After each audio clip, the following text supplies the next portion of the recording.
The following video is meant to be an introduction to the real number system. We will be examining all the different subsets of that system and talking about their characteristics and what numbers are in those subsets. So first, let's figure out what is the real number system. Now, real numbers are any value that can be plotted on the number line. Number line that you know of that exists. If you can plot a point on there, it's a real number. So right now, any number that you know is real. The different subsets are your natural numbers, which we use the letter capital N as a symbol for that, are also your counting numbers. If you think back to how you learned to count when you were younger, you would count starting at 1, 2, 3, 4, 5 on your fingers. And so the natural numbers are naturally how you learn them. You started with the number 1 and counted up. And so that's our first subset of the real number system. Well, then after you learn the number 1, you realize, oh, there's a number 0 there as well. And so 0, 1, 2, 3, dot, dot, dot, to infinity are your whole numbers. They are non-negative numbers, which also including 0. So we notice that our natural numbers, and I'll use blue for this, 1, 2, 3, all the way to infinity, are a subset of the whole numbers. And so we can see on this Venn diagram from math and multimedia.com that natural numbers are also in this whole numbers set as well. After the whole numbers, we have 0, 1, 2, 3, all the way up. We now look at our integers.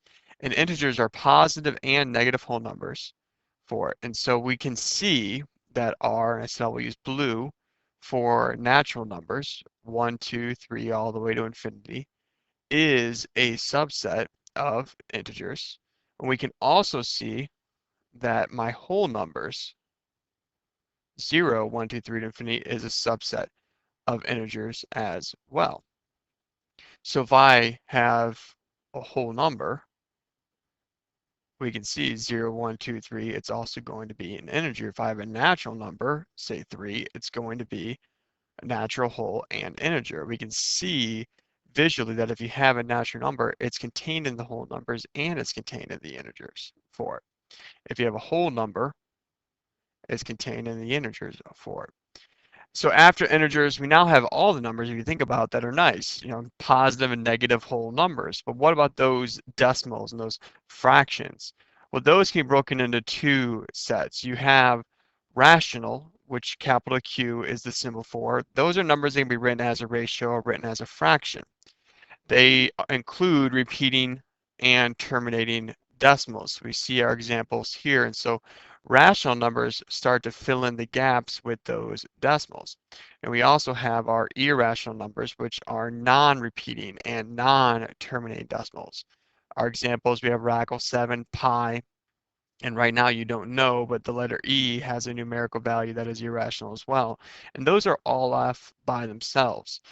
If you have an irrational number, it is not part of the rational numbers. It's not natural, whole, or an integer.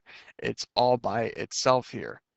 So we have these as our subsets of the real number system. What you need to realize is you have to figure out where did the number occur first. So if I say the number 8, the first place that occurs is in the natural numbers. So if I have a natural, then I have a whole, an integer, and a rational number.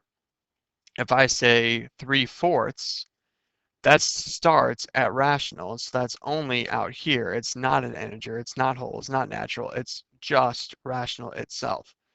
So kind of look at this Venn diagram to help you out with it, but understand the meanings of all the subsets of the real number system as well before we move on to the exercise sets.